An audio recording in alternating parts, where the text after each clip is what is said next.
So this is Margot Harder. Hi. And we're at Needle Rock, which is a volcanic core left over from, what, millions of years Yeah, ago? millions of years ago.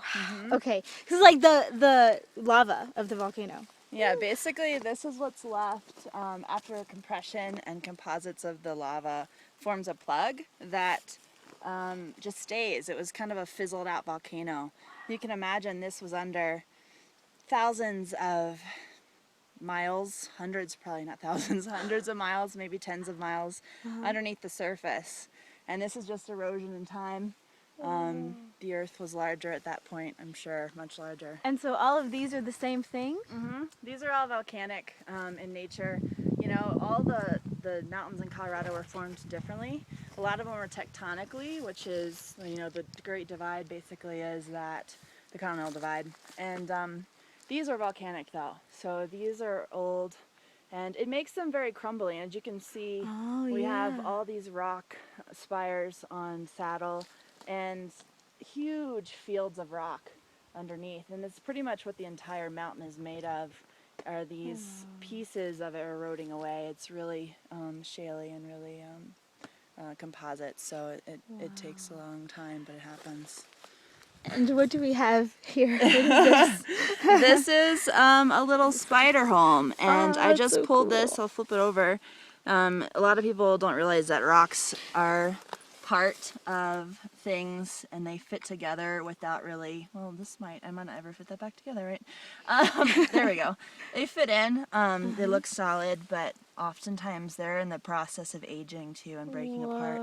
And underneath here is a little guy who, I think she's a girl actually, lives in this little nest, and she has a little hole right there and formed this pocket. And rocks are a really good place for insects to be in the winter because they can shelter from, you know, of course, the winter and the cold.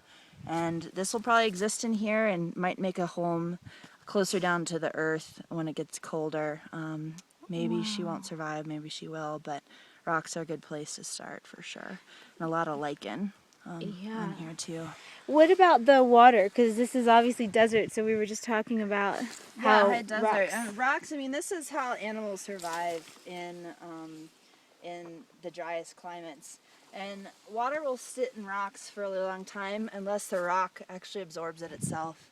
And I'm not really sure about how those things happen, but you know, rocks actually contain water and have a moisture level in themselves. You don't like to think about that, but they are. We want them to be dead and solid, right? But they're living. They're living in their own self. In the epitome of death, they are alive. Probably is the way to say it. So.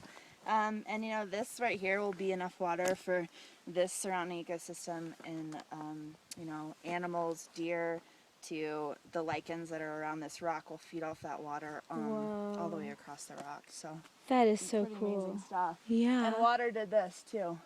Oh yeah, because it's all eroding. So wow. Gives life, takes it. Well, thank you so much, You're and welcome. thank you for sharing your mountains with us. Yeah, and these are the West Elks of the Rockies. Ah, beautiful, beautiful. Thank you.